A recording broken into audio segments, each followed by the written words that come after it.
The gravel exploded like gunfire under their tires. 3 sheriff's cruisers surrounding my porch at sunrise, diesel smoke mixing with my coffee. And there she was, the HOA president, filming it all from her spotless Range Rover with a smile. She'd called the cops on me for trespassing. On my own land. On the lake where my grandmother's ashes rest. She had no idea what was coming. As I stood there, surrounded by badge and gun strangers over a piece of paper she forged, I couldn't help but think about my great-grandfather homesteading this land in 1887. He fought blizzards and wolves to build this legacy. And now I was facing a different kind of predator, a woman in blonde highlights and designer sunglasses. That split second between insult and reaction, between the shock of seeing police tires churning up my yard and the calm fury building in my chest, was when I decided she wasn't just trespassing on dirt, she was trespassing on my family's soul. And there was no way I was going to let her do it. That day Belle Thornwick decided my family's century-old lake belonged to her son was the day she picked a fight with the wrong rancher. I watched her phone camera capturing the spectacle, her manicured finger pointing, and her voice dripping with fake concern. She'd called them on me for trespassing on land my great-grandfather deeded to us before her subdivision was a gleam in some developer's eye. Her influencer son had been charging strangers $200 to fish my private lake, the same water where my grandmother's ashes rest under a setting sun. Then Mama Karen whipped out forged documents claiming I was illegally blocking community access. But Belle made one fatal mistake. She had no clue I controlled the budget for every service, keeping her perfect little subdivision running. Drop a comment. Have you ever wanted to completely destroy someone who tried to steal from your family? Tell me where you're watching from, because I love seeing my ranch family spread across the country. My name is Garrett Holloway, and this is the story of how a suburban HOA president tried to steal my family's soul and learned why you never mess with a rancher who knows his rights. I'll never forget what it felt like to stand on that porch, coffee cooling in my hand while diesel fumes filled the air and morning light turned frost to steam. The sound of a deputy's boots on my steps. The smell of leather, gun oil, and cheap cologne. Belle's phone recording every second to share later with her friends in the cul-de-sac. She thought her show of power would intimidate me, that police lights and legal jargon would make me back down. Instead, it ignited a fire I didn't even know I had. A fire fed by 100 years of roots sunk into this valley. 2,400 acres of Montana paradise carved from wilderness by my great-grandfather Augustus in 1887. That 12-acre spring-fed lake where he built our first cabin. It's where 4 generations of Holloways have been born, raised, and laid to rest. The morning coffee steam mixing with mountain air. Leather saddle creaking under my weight. Meadowlarks calling across pastures. This isn't just land. It's legacy. Growing up here, I learned to read by lantern light while snow piled against the cabin walls. My father taught me how to coax a calf into the world and how to read the sky for storms. We dragged hay bales across these fields under July sun, our backs sticky with sweat, while my mother sang old cowboy songs from the porch. Each pasture has its own story, each fence line a memory of some long summer day. The hills hide arrowheads from the Blackfeet who used to camp here. The cottonwoods along the creek have initials carved into them from lovers long gone. When Grandma Eleanor passed 3 years back, we scattered her ashes at sunset where she used to shell peas while watching grandkids swim. The sound of water lapping those smooth stones still carries her laughter on quiet evenings. I'm 45, divorced, living alone since my daughter Skylar left for college. I've been working this ranch since I could hold reins. I plan to die here. I never imagined some HOA princess would declare war on everything my family built. 5 years ago, everything changed. A developer bought the adjacent section and promised rural harmony while cramming 200 McMansions onto postage stamp lots. He called it Whispering Pines Estates. Like an idiot, I signed their emergency vehicle access easement just being neighborly. That's when Belle slithered into my life like a designer-dressed rattlesnake. Late 40s, blonde highlights costing more than my monthly feed bill. Driving a Range Rover that's never seen actual dirt. Real estate agent married to some bank VP, the kind who pronounces agriculture like it's a communicable disease. Her complaints started immediately. Cattle smelled, disrupting her dinner parties. My native grasses were unsightly from her kitchen window. Could I mow them down and make things more professional? I laughed. Big mistake. Her precious son Tucker discovered my lake. 22-year-old Instagram influencer with the work ethic of roadkill started bringing friends for content creation. And I use that term loosely. Diesel trucks rumbling down my access road at dawn. Beer bottles glinting in cattails. Electronic music drowning out bird songs that predated his entire bloodline. But tolerance became trespassing. Trespassing became business. Professional cameras. Buzzing drones. Tucker charging $300 for exclusive Montana wilderness access. He posted about my family's private lake like he'd inherited it from his great-great-grandfather. The stench of entitlement was worse than fresh manure. Even then, I tried to be neighborly. When they built their subdivision, I figured we'd all just mind our own business. I invited the new neighbors to our annual 4th of July potluck, hoping to share my family's traditions. I remember watching their kids play tag among the cottonwoods, their laughter echoing across the valley. Belle never showed up. She sent an email saying fireworks scared her rescue dog and that I should consider switching to low-impact celebrations. That should have been my warning, but I believed if we shared the land we loved, they'd respect it. I was wrong. Evening came when she played her trump card. One night, she knocked on my door with a manila folder. She had that patronizing smile that makes your skin crawl. "Garrett, I've done historical research," she cooed, voice stripping fake concern. The original homestead papers included recreational water rights for township residents.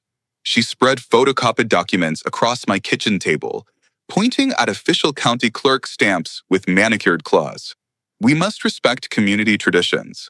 I'd read enough legal documents over the years to spot amateur forgery. Her papers referenced Whispering Pines Township, cute, except her subdivision didn't exist until 2019. My great-grandfather's homestead predated it by 132 years. But I also remembered my grandfather's advice. When someone shows you fake papers, let them think you're falling for it while you gather evidence of their fraud. "I'll need to review these with my attorney," I said, photographing every page. Her smile faltered. "Surely that's unnecessary. We're all neighbors here." The coffee in my cup had gone cold. Outside, cattle settled for the night. Their lowing carried across land my ancestors bled to build. I was looking at a woman sitting in my kitchen, surrounded by 4 generations of memories, trying to steal our most sacred place with fabricated documents. Belle thought kindness meant weakness. She thought rural meant stupid. She thought some country rancher wouldn't know how to fight back. She was about to learn that Montana ranchers don't just know the land, we know the law. And when someone tries to steal your heritage with forged papers, you don't just defend yourself. You destroy them completely. Belle didn't waste time turning her fake documents into a weapon. She weaponized the entire county bureaucracy. 2 weeks later, County Inspector Martinez knocked on my door, looking embarrassed as hell. "Sorry, Garrett. Got a formal complaint about illegal water access restrictions." Lady called headquarters 3 times demanding immediate action. We walked the property together, Martinez shaking his head. "This is horseshit. Your documentation's perfect. Boundaries are clear. No violations anywhere." But he still had to file the official report. She was creating a paper trail, making this look like an ongoing dispute. Smart, actually. Diabolical, but smart. Every letter with the county clerk had to be answered. Every complaint required a response. It was death by 1,000 paper cuts. The real gut punch came next. Belle organized a community safety meeting at her clubhouse. 15 neighbors showed up, mostly newcomers who'd never stepped foot on actual ranch land. Belle stood at the front with poster-sized aerial photos, pointing like she was briefing generals for war. "This man's cattle are contaminating our children's watershed," she declared, voice dripping with maternal concern. His increasingly aggressive behavior toward families using traditional recreational areas suggests serious mental instability. We moved here for peaceful rural living, not to be terrorized by some feudal rancher who thinks he owns the entire valley. The lies burned, but the financial rumors cut deeper. Whispers that inheritance taxes had broken me, that the ranch was failing, that I'd sell to developers within months. In ranch country, suggesting a man can't pay his bills is character assassination. But you don't get to slander a family built on honest work without expecting consequences. Time to fight back. My grandfather always said the best defense against liars is overwhelming documentation. So I hired the county's top surveyor, Martinez's brother-in-law, for GPS boundary mapping. $800 well spent when those satellite coordinates revealed Belle's pristine fence encroached 3 feet onto my land for 200 yards. Next came the security cameras. 8 high-definition units with night vision and cloud backup covering every inch of lake access. The sound of steel posts hitting Montana hardpan with the post-hole digger felt like drum beats before battle. We spent evenings sinking posts into ground my great-grandfather had broken with a pickaxe. My hands blistered, but each ache felt like a promise to my ancestors. But I also remembered reading about adverse possession laws during my divorce proceedings. How continuous trespassing for 5 years can actually create legal property claims. Every day I let Tucker's circus continue was potentially giving away my rights. The cameras would document everything, but more importantly, they'd prove I was actively defending my land. Within days, they caught pure gold. Saturday morning, Tucker arrived with a full film crew. Lights, boom mics, catering truck. They were shooting an energy drink commercial featuring authentic Montana wilderness. The audio was priceless. Tucker telling the director, "Yeah, this is my family's lake. Been coming here since I was a kid." The kid was born in Phoenix. Moved here 5 years ago. But reviewing more footage revealed something that made my blood freeze. Tucker wasn't just lying about ownership. He was running a full commercial operation. His Instagram had exploded to 50,000 followers after that viral Hidden Paradise video. Now dozens of wannabe influencers were paying him $300 each for exclusive Montana lake access. Cars lined the county road every weekend. Strangers trampled through my pastures, leaving trash and disturbing cattle. The stench of abandoned camping gear mixed with pine needles. Broken beer bottles glittered like landmines in grass where my livestock grazed. My prize bull, Augustus, named for my great-grandfather, stopped eating normally. Cattle stress from constant human intrusion was affecting the entire herd. These weren't just weekend photographers. This was industrial-scale exploitation of my family's most sacred ground. Then came the mini twist that changed everything. Tucker's latest Instagram post showed him building a rustic fishing dock at his family's traditional spot. Except he'd built it on my property without permission, charging clients extra for the authentic experience. The time-lapse video had 30,000 likes and counting, but I had every second of that construction on camera, plus audio of Tucker explaining his profit margins to the film crew. Commercial trespassing, property damage, fraud, all documented with his own narration. I saved copies in multiple places, mailed one to my attorney and one to my safe deposit box in town. Evidence is useless if it disappears in a mysterious fire, and after watching Belle's willingness to cut wires and fences, I wasn't taking chances. That evening, sipping whiskey on my porch while cattle settled for the night, I realized Belle had made a fundamental miscalculation. She thought some country rancher wouldn't know how to fight suburban warfare. She assumed rural meant stupid, that I'd roll over for her fake documents and crocodile tears. She was about to learn that Montana ranchers don't just know land and livestock. We know law, politics, and how to turn documentation into destruction. Her son's social media empire was built on a stolen foundation, and foundations can crumble faster than they're built, especially when you control the demolition. I went to bed planning my counterattack, the sweet burn of bourbon warming me like a battle hymn. Belle's next move proved she'd learned nothing from watching her son's documentation disaster unfold on my security cameras. 3 neighbors knocked on my door the following Tuesday. The Hendersons, Patels, and some new family whose name I never caught. They looked uncomfortable as hell, shuffling their feet like kids forced to apologize. "Garrett, we're filing a joint nuisance complaint," Henderson mumbled, not meeting my eyes.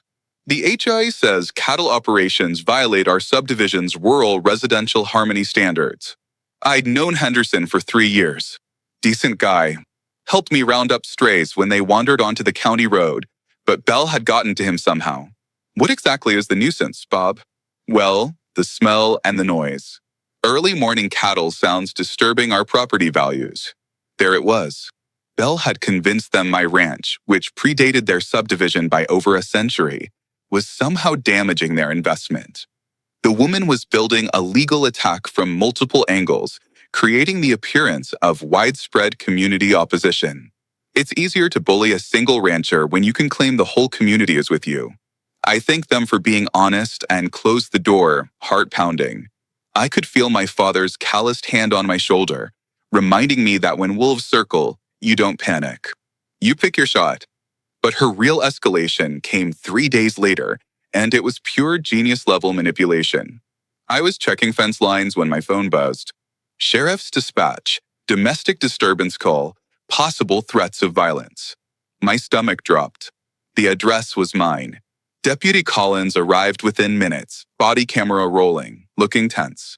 Garrett, got a call about you threatening a neighbor. Lady says you became aggressive during a property discussion, implied physical violence. Which lady? Belle Thornwick says you told her to stay off your land or else.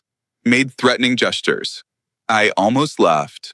Almost, because Collins was serious, and in today's world, accusations stick even when they're complete fabrications. But I remembered something my attorney had drilled into me during the divorce.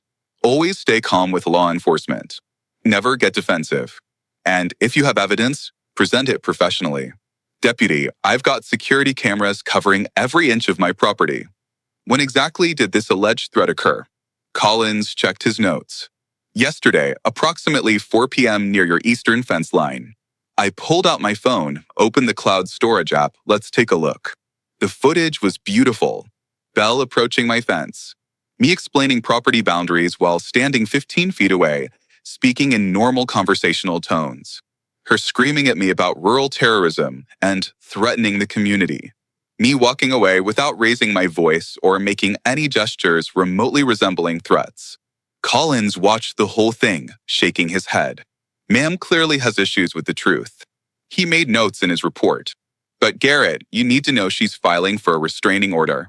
Claims you have a history of aggressive behavior towards subdivision residents. A restraining order? Brilliant. Even if it got dismissed, the mere filing would create legal documentation suggesting I was dangerous, unstable, the aggressor in this situation. Her husband's law firm, major conflict of interest she conveniently hadn't disclosed, was probably coaching every move. By now, my attorney had a thick folder labeled Thornwick versus Holloway. It bulged with printed emails, transcripts, and video stills. The more she lied, the heavier that folder grew. Two could play the documentation game. I'd been reading Montana property law since our first encounter, learning everything about homestead rights, water law, and harassment statutes. Turns out filing false police reports is a felony carrying up to 2 years in prison each. False report creates a separate criminal charge, and the pattern of harassment I was documenting could support civil damages, including attorney fees and reputation harm. My counterpunch came swift and surgical. First, I filed my own harassment complaint, supported by 47 documented incidents over 6 months.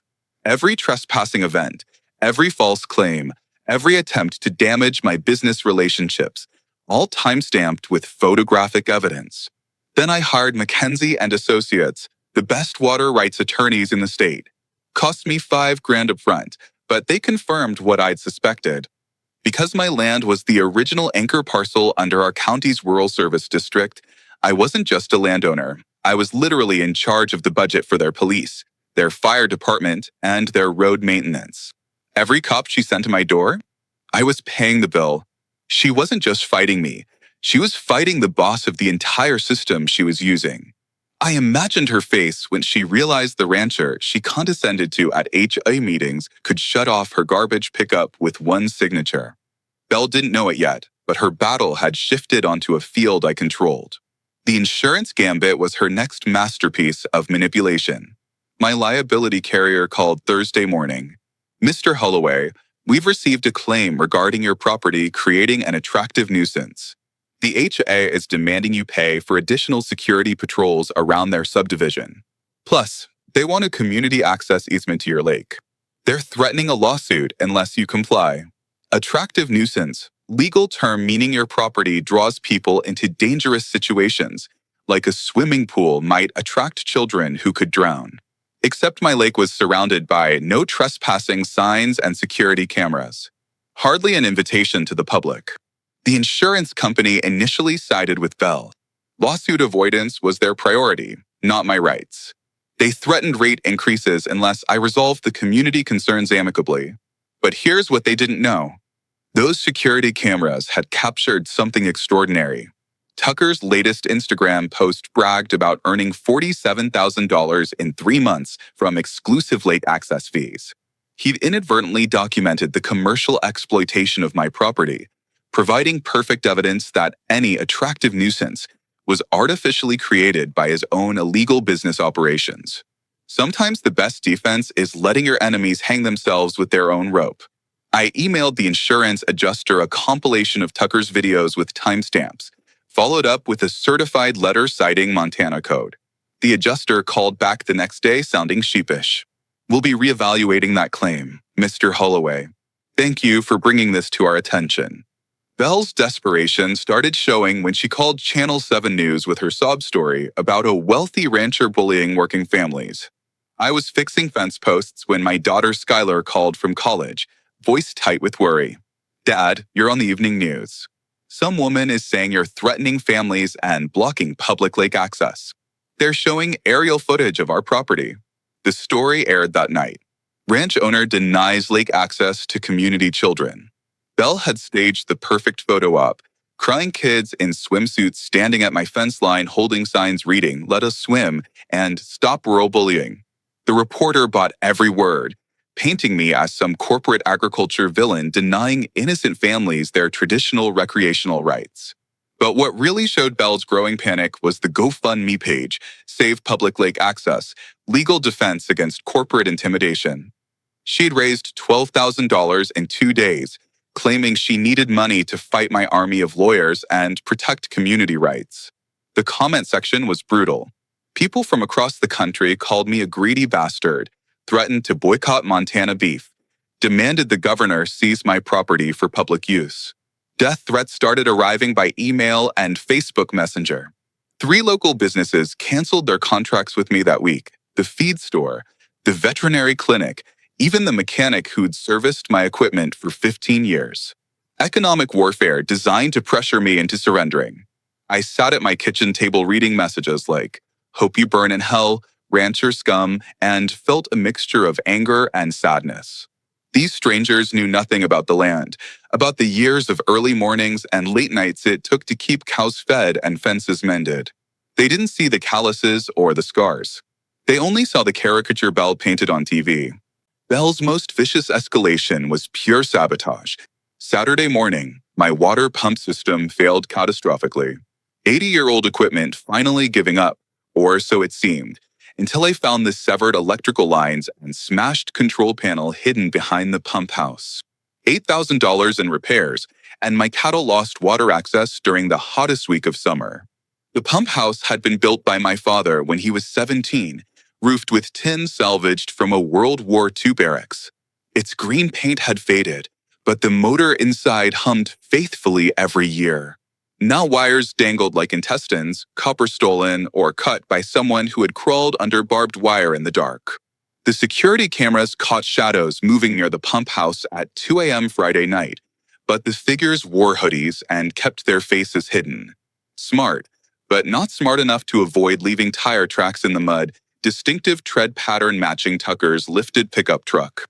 Sheriff Collins investigated, found insufficient evidence for criminal charges. Amazing how quickly law enforcement standards change when political pressure gets applied. Belle's husband sat on the county hospital board with Collins' wife. Coincidence, I'm sure. But every action creates reaction, and I'd been learning more than just property law. My daughter, Skylar, journalism major with her mother's investigative instincts, started digging into Belle's background while I dealt with repairs. She spent nights online reading old court filings, news articles, and real estate licenses. What she found was dynamite. Belle had been fired from her previous real estate job for falsifying property documents. Client reviews online accused her of scamming elderly sellers with forged paperwork and inflated fees. Better yet, Belle's husband's bank was facing federal audit for questionable lending practices. The same bank holding the subdivision's construction loans and most residents' mortgages. If that institution failed, Whispering Pines property values would crater overnight. Meanwhile, Tucker's Instagram empire was generating its own destruction. His Free the Lake party invitation went viral. 200 confirmed attendees for a peaceful protest to reclaim community water rights. Except peaceful protest in influencer speak meant drunken invasion with professional photography equipment. They came like locusts Saturday night. Cars parked along the county road for half a mile. Strangers hiking across my pastures carrying coolers, camping gear, and enough camera equipment to film a movie. The smell of marijuana smoke mixed with barbecue charcoal as they set up on my lake shore like conquering armies. The party lasted until 3 a.m. fireworks launched over water where my grandmother's ashes rested. Electronic music drowning out night sounds that had echoed unchanged for generations. When sunrise revealed the damage, I wanted to vomit. Trampled fence lines, scattered cattle, and a grass fire started by Roman candles that consumed 40 acres of prime pasture. The volunteer fire department responded along with sheriff's deputies and an ambulance. 3 alcohol poisoning cases, $15,000 in property damage, not counting the ecological destruction to wetlands and nesting areas. Police arrested 3 partygoers for underage drinking, but Tucker and Belle had vanished before questioning. Convenient. As I walked among charred grass and broken glass, the smell of wet ash clinging to my clothes, I felt like I was standing on a battlefield. My great-grandfather had fought wolves. I was fighting influencers armed with hashtags and fireworks. But while documenting fire damage the next morning, I noticed something that changed everything. The county emergency services bill was addressed to my ranch, not the subdivision. Every police call, every fire response, every ambulance run to Whispering Pines was being billed to my property address. I started pulling old records, and the pattern was crystal clear. For 5 years, every emergency service called to harass me had been funded by my own tax payments. Belle had been using my money to wage war against me. But that discovery led to something even bigger. In my grandfather's old filing cabinet, buried under decades of farm equipment receipts, I found a folder marked County Service District, 1962. Inside were documents that would flip this entire battle on its head. Documents proving I held legal authority Belle never suspected existed. Documents that would let me destroy her perfect suburban kingdom with a single phone call. My hands actually trembled reading the legal language in that folder. The yellowed papers smelled of mothballs and dust. The ink faded but legible. Rural Service District Formation, Cedar Ridge County. It spelled out how, back in the 1960s, Montana created special districts to provide municipal services to scattered rural properties. My grandfather's ranch, being the largest landholding in the area, was designated as the anchor parcel for the entire region's emergency services, road maintenance, and utilities coordination. But here's the kicker.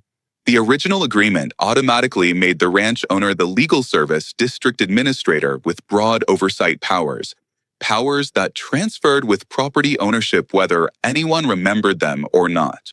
I was the district supervisor, had been for 3 years since inheriting the ranch, and I'd been completely clueless. As I flipped through the pages, my grandfather's ghost seemed to sit across from me at the kitchen table. I could hear his voice explaining how he'd gone to the county seat, wearing his only suit, to sign these papers. He told my father, "This keeps the city folks from running roughshod over us, boy." And here I was, decades later, reading the same documents and realizing their full power. The legal framework was mind-blowing. As district administrator, I had authority to approve or deny all municipal service contracts for the entire area. Police patrols, fire department response, emergency medical services, even road maintenance for subdivision access roads. Everything required my signature. More importantly, I had the legal right to audit all district expenditures and terminate contracts for cause with 30 days' notice. My attorney confirmed it Monday morning, voice practically vibrating with excitement. "Garrett, this is legitimate. The 1962 Rural Service District Act is still active law. These powers were never revoked or transferred. You've been unknowingly subsidizing services that primarily benefit the subdivision while they use those same services to harass you. The financial implications were staggering. The service district was funded through special property tax assessments based on acreage. My ranch paid 60% of the total budget, roughly $200,000 annually, while the entire HOA subdivision collectively paid the remaining 40%. For 5 years, I'd been funding my own persecution. Every police call Belle made to harass me, every emergency response to Tucker's illegal parties, every patrol car that showed up to intimidate me, all paid for with my tax money. But the real revelation came when we examined 20 years of district financial records. The spending patterns were criminal. Massive overcharges for security services provided by companies owned by Belle's husband's business associates. The HOA had been billing the district for private amenities, pool maintenance, landscaping, clubhouse utilities, even their tennis court lighting. They'd systematically looted public funds to subsidize their private lifestyle, thinking the country rancher would never notice or understand the bureaucratic shell game. I'd found their Achilles heel, and it was made of pure greed. My authority included power to terminate contracts with 30 days' notice, audit all expenditures for compliance, and refer financial irregularities to state and federal prosecutors. I could literally shut down their access to police, fire, and emergency services while demanding restitution for years of embezzlement. But the psychological impact was even more powerful. For months, I'd been playing defense, reacting to Belle's attacks, documenting harassment while she controlled the narrative. Now I held the ultimate trump card, the power to dismantle her entire suburban kingdom with legal authority she'd never suspected existed. So, with the weapons in my possession, I assembled my war council in the same kitchen where my grandparents had hosted branding crews and Thanksgiving dinners. Sarah Mackenzie, my attorney, spread the service district documents across the mahogany table like battle plans. Pete Morrison, my accountant and friend, sat with a laptop and calculator, his fingers flying across the keys like a pianist. Skylar drove down from college, her eyes wide with a mixture of anger and excitement. Over strong coffee that tasted like determination, we mapped out a strategy. 3 phases, each designed to apply maximum pressure while maintaining legal high ground. Phase 1, formal notification. I'd exercise my authority as district administrator to demand immediate audit of all financial records, notify all parties of pending contract reviews, and establish my legal standing before taking action. Phase 2, systematic service termination. Non-essential services would be cut first. The expensive security patrols, emergency landscaping, special event coordination. Let them feel the financial pressure while maintaining essential safety services.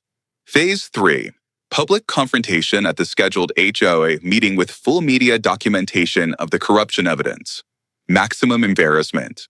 Maximum legal exposure. Maximum community impact.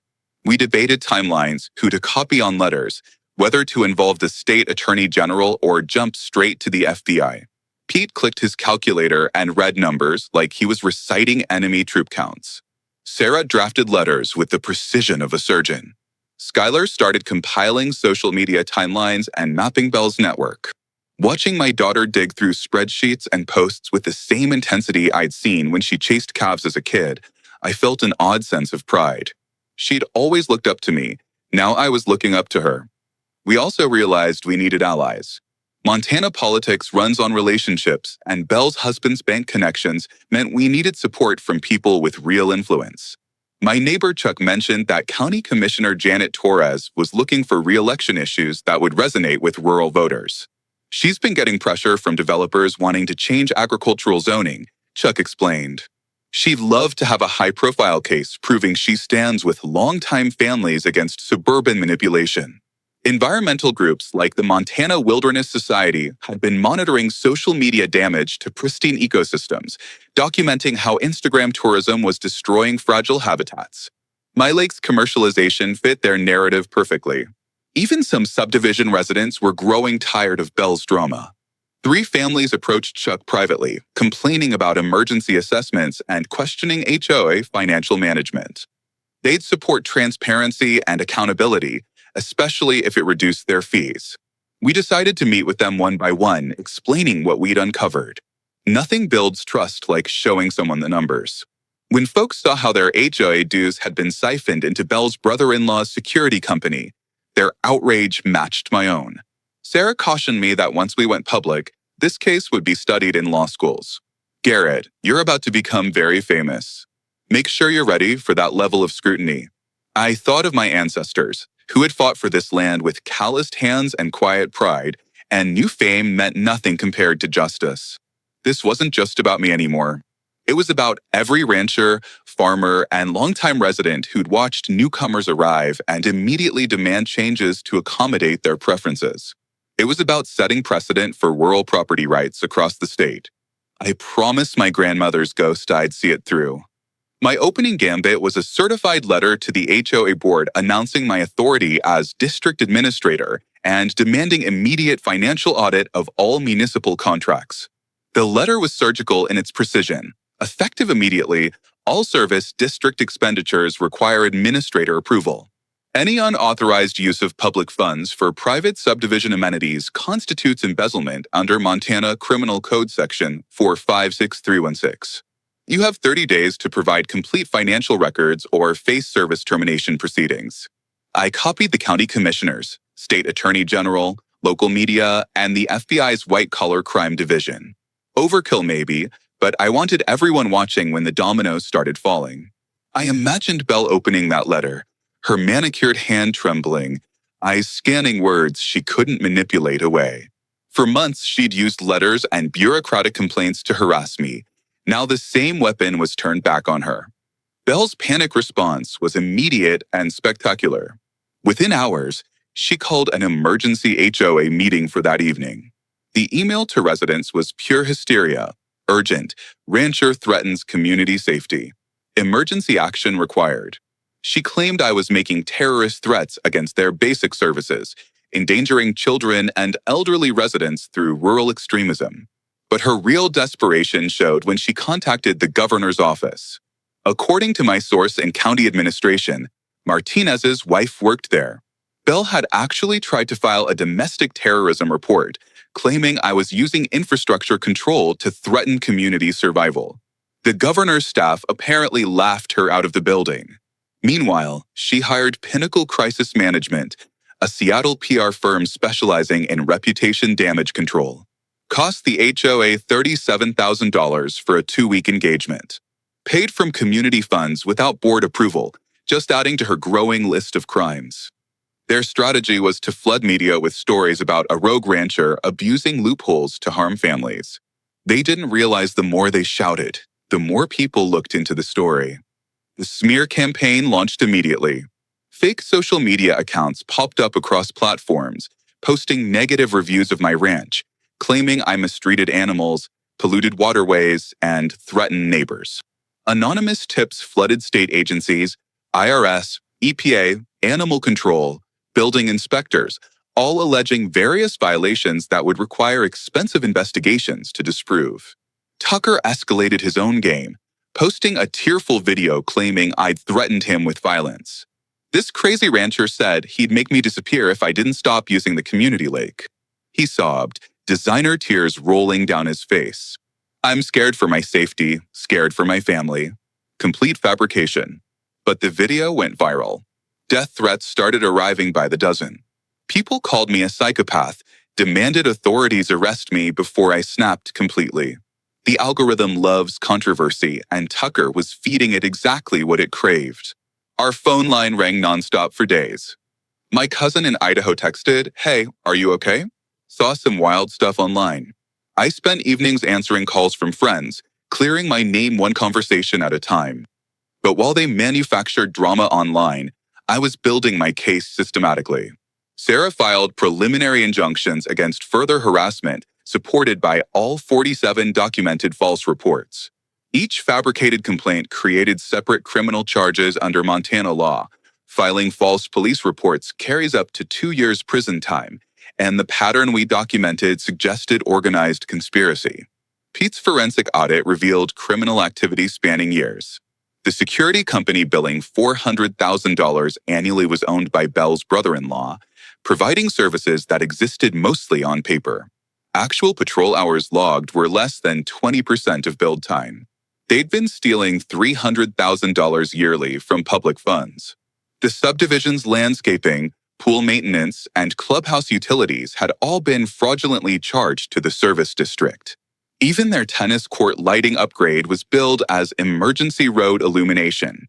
Creative accounting that would make Bernie Madoff proud.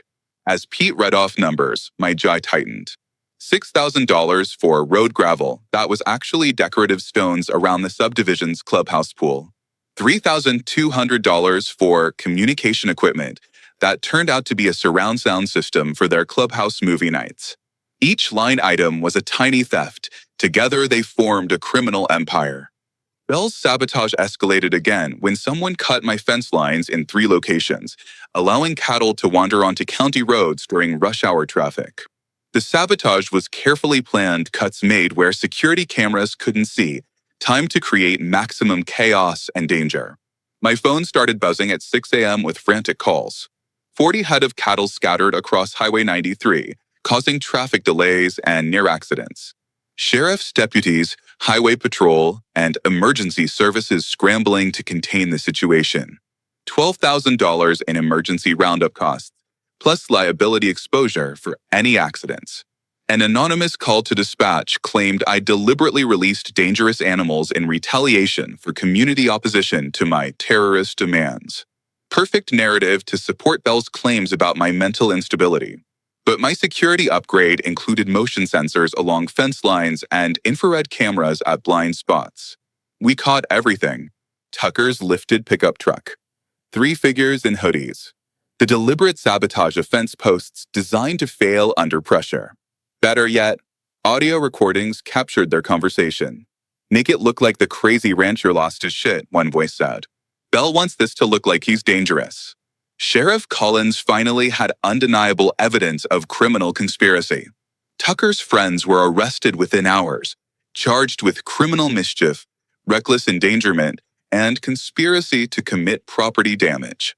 Tucker avoided arrest by claiming he wasn't present, but his truck's GPS data told a different story. Belle's final desperate move was pure sabotage designed to create emergency justification for her actions. She filed for a court-ordered eminent domain proceeding, claiming ranch operations threatened community survival. She had no idea she was walking into her own public execution. The criminal charges against Tucker's fence-cutting crew triggered a community revolt that Belle never saw coming. 3 subdivision kids arrested for felony property damage, facing up to 5 years in state prison. Their parents, decent people who'd been manipulated by Belle's lies, suddenly realized their children had been recruited for criminal conspiracy by the HOA president they'd trusted. Belle's response revealed just how deep her corruption ran. She hired criminal defense attorney Marcus Webb, charging his $60,000 retainer directly to HOA funds without board approval. When residents questioned the expenditure at Thursday's emergency meeting, she claimed community money was appropriate for defending residents against rural aggression. The backlash was swift and brutal. Homeowners started demanding financial transparency, questioning years of inflated assessments and mysterious security upgrades. 3 board members resigned rather than face liability for Belle's unauthorized spending. Property values dropped 15% in 2 weeks as word spread about ongoing legal battles. Meanwhile, Skylar's investigative journalism connections were paying dividends. Channel 7's follow-up story included interviews with 3 families who'd been pressured to sign false complaints against me.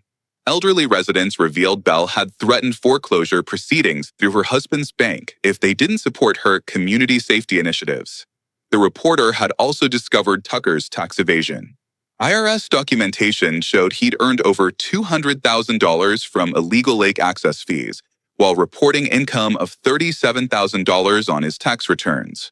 Federal charges were pending for tax fraud and unreported commercial activity. Tucker's Instagram empire was collapsing under scrutiny. Sponsors dropped him after learning about trespassing and fraud allegations. His follower count plummeted as people realized his family lake content was built on stolen property. Even his energy drink partnership canceled their Wilderness Challenge event. It was like watching a balloon pop, 1 second inflated and shiny, the next a sagging piece of latex in the dirt. Belle's most desperate move proved she'd completely lost touch with reality. She approached me privately Saturday evening, finding me repairing fence damage from her sabotage operation. The smell of hot steel and cedar posts filled the air.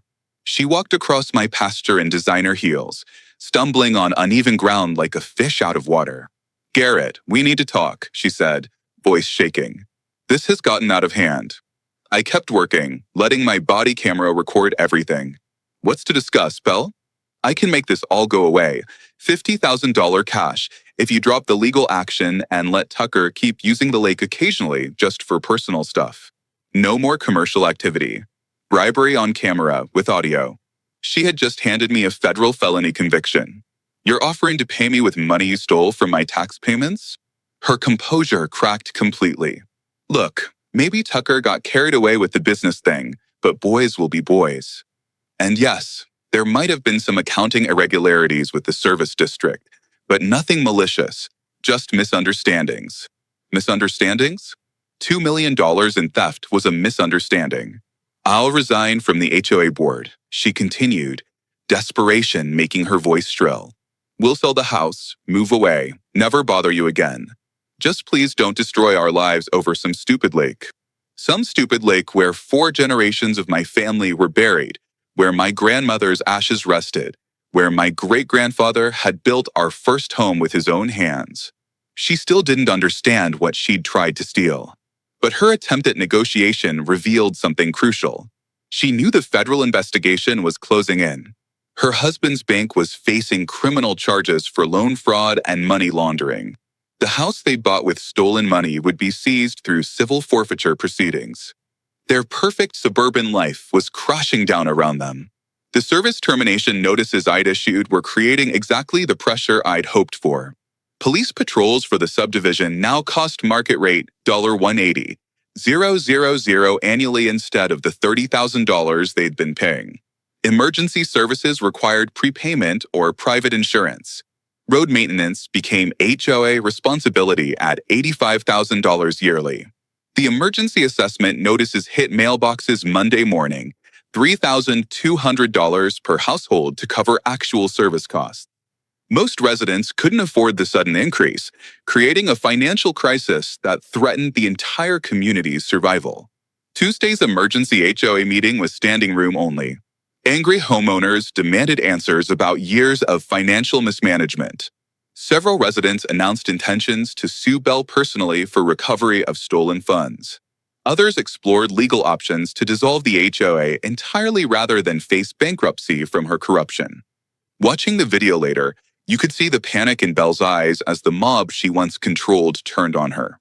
But the perfect venue for the final confrontation was already scheduled: the County Commissioner's public hearing on service district management Thursday at 2 p.m. All parties were required to present evidence and testimony, with full media access and public record documentation. It was time to end this war once and for all. I spent the night before the hearing going through every binder, every USB drive, every letter. I sharpened pencils like a man preparing weapons. I placed my grandfather's pocket watch in my vest pocket, a piece of him to carry into battle. I slept little, rising before dawn to ride my horse out to the lake. The water was still, a mirror reflecting stars. I whispered a promise to my grandmother's ashes. "I've got this." Thursday afternoon, the Cedar Ridge County Commission meeting room was packed beyond fire code capacity. Local TV crews, newspaper reporters, and live stream cameras turned the normally sleepy government chamber into a media circus. The smell of nervous sweat, mixed with old coffee and leather-bound law books, created an atmosphere thick with anticipation. I sat at the front table with Sarah McKenzie, our evidence organized in color-coded binders thick enough to stop bullets. Each binder represented a piece of our story: financials, legal statutes, social media evidence, personal testimony. Across the aisle, Belle huddled with her expensive legal team, 3 attorneys from Billings who'd driven down for what they thought would be routine damage control. They flipped through their own binders, but nothing could prepare them for what was coming. The gallery was split like a wedding gone wrong. Left side, ranchers, longtime residents, and environmental advocates supporting property rights. Right side, subdivision residents, most looking confused and angry about emergency assessments they couldn't afford. In the back, Skylar live-streamed everything for her journalism project, her hands steady as she panned from commissioners to speakers. Pete sat with his calculator out, ready to correct any numbers the opposition might throw. The air vibrated with the low hum of whispered conversations and the click of camera shutters. Commissioner Torres called the hearing to order. We're here to address allegations regarding rural service, district financial management, and administrative authority. Mr. Holloway, as the complainant, you have the floor. I stood slowly, feeling the weight of 4 generations watching from beyond. The microphone felt cold in my hand. Commissioners, what I'm about to present represents the largest municipal fraud case in Cedar Ridge County history. I began, my voice echoing off wood paneling. The first exhibit was my service district documentation, yellowed papers from 1962, establishing my legal authority as administrator. For 3 years, I unknowingly held budget oversight powers for every municipal service in this region. Powers that Mrs. Thornwick exploited to steal nearly $2 million in public funds. Belle's lead attorney tried to interrupt. Objection, Your Honor. Commissioner Torres snapped. This isn't a trial, Counselor. Mr. Holloway has the floor. Laughter rippled through the left side of the room. I opened the financial analysis. Numbers told the story better than words. My ranch pays 60% of this district's budget, roughly $200,000 annually. Those funds were systematically diverted to subsidize private subdivision amenities through fraudulent contracts. Each line item I read felt like driving a nail into a coffin. Security contracts billing $400,000 for services worth $80,000. Landscaping charges for private HOA property billed as emergency road maintenance. Pool chemicals and tennis court lighting charged as public safety infrastructure. But the real bombshell was Tucker's social media evidence. Mrs. Thornwick's son documented his own crimes, earning over $200,000 selling access to my private property while evading federal taxes. Every Instagram post, every commercial transaction, every sponsored event was theft of my family's heritage. The audio recordings played through the chamber sound system with crystal clarity. Tucker bragging about profit margins to his film crew. Belle coaching false statements for police reports. The fence-cutting conspiracy captured on infrared video with their own voices providing narration. Gasps rippled through the room. You could see Belle's shoulders tighten, her face blanching. Your Honor, I said, my voice carrying across the silent room. They didn't just steal my land. They stole my family's legacy and sold it back to strangers for Instagram content. They used my own tax money to fund their war against me. They weaponized county services I was paying for to harass me. They lied to their neighbors, to the media, to law enforcement. And when confronted, they tried to bribe me. The mic drop moment came when I revealed the bribery attempt. Belle's recorded offer to pay $50,000 for my silence played through speakers, her admission of accounting irregularities echoing off chamber walls. The sound of her designer heels stumbling across my pasture. The desperation in her voice as she realized her suburban kingdom was crumbling. Commissioner Torres leaned forward, expression granite hard. Mrs. Thornwick, do you wish to respond to these allegations? Belle's attorney whispered frantically in her ear, but she pushed him away and stood. Her voice trembled like autumn leaves. These are all misunderstandings, accounting errors, maybe some miscommunication about service boundaries. We never intended, Mrs. Thornwick, Torres interrupted. We've just heard recordings of you offering bribes and admitting to financial irregularities. This goes far beyond miscommunication. The community testimony was devastating. Chuck Morrison described similar harassment attempts on neighboring ranches. 3 elderly subdivision residents testified about pressure tactics and foreclosure threats. Environmental scientist Dr. Rebecca Martinez documented ecological damage from commercial lake exploitation, showing before and after photos that made people gasp. A volunteer firefighter described the danger of fighting a grass fire while drunk partygoers threw beer bottles at his truck. But the most powerful moment came from an unexpected source. Margaret Henderson, the neighbor who'd been forced to sign false complaints, stood with tears streaming down her face. "We trusted her," Margaret said, voice breaking. Belle said Garrett was dangerous, that our property values would collapse if we didn't act. She threatened foreclosure through her husband's bank if we didn't support her. We were terrified. A murmur of sympathy ran through the room. Even some subdivision residents looked ashamed. The commissioners voted unanimously on every motion. Terminate all HOA service contracts pending investigation. Refer financial irregularities to state and federal prosecutors. Support my authority as district administrator and commend my efforts in exposing municipal corruption. Sheriff Collins announced criminal investigations into embezzlement, conspiracy, tax evasion, and filing false reports. The FBI's white-collar crime unit was taking over financial aspects. Tucker faced federal charges for tax fraud and commercial trespassing. As media swarmed the exits, Belle tried to escape through a side door, but faced angry subdivision residents demanding answers about their emergency assessments. Her perfect suburban facade had crumbled in 2 hours of documented truth. The headline in Friday's paper said it all: HOA president arrested in massive fraud scheme. Rural Service District corruption exposed. As I left the courthouse, reporters thrust microphones in my face. "Mr. Holloway, how do you feel?" one asked. "Relieved," I replied, "and ready to go home and feed my cows." 6 months later, justice tasted like morning coffee on my porch, watching sunrise paint the lake where my family's legacy would never again be threatened. Belle got 18 months in federal prison and $400,000 in restitution. Tucker received community service, 5 years probation, and a lifetime ban from monetizing social media content. His 3 fence-cutting accomplices served 6 months in county jail, plus restitution for property damage.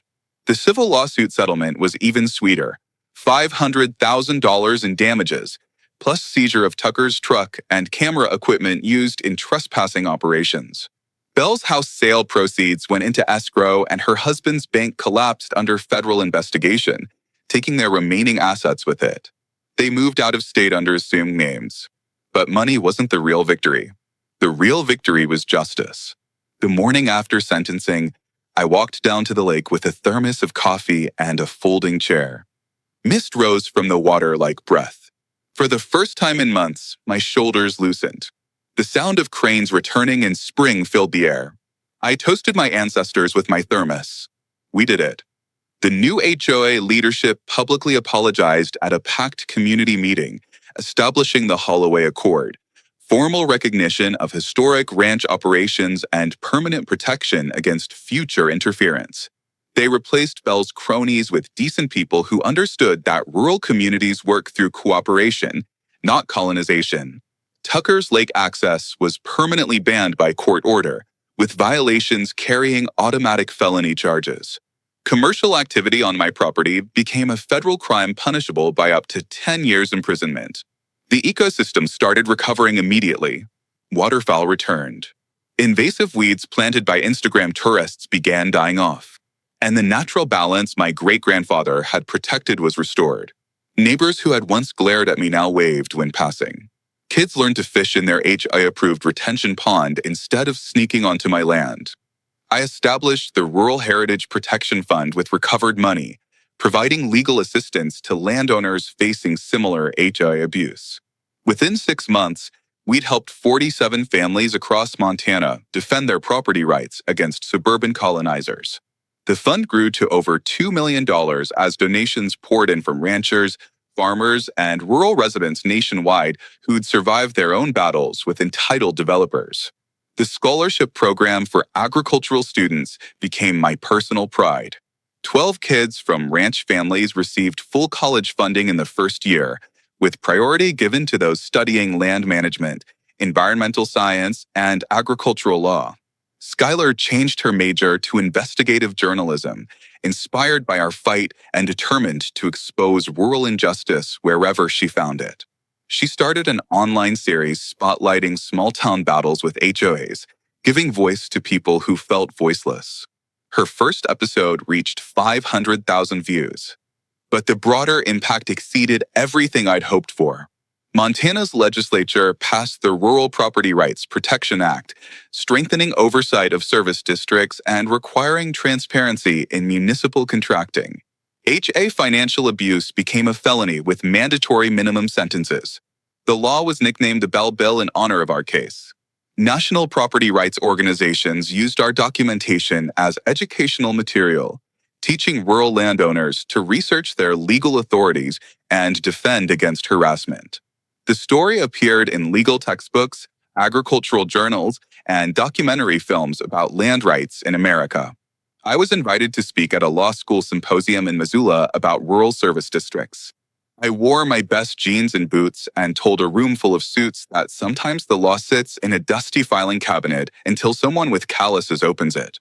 A year later, we hosted the first annual Rural Heritage Days Festival, drawing 5,000 visitors to celebrate agriculture, conservation, and community cooperation.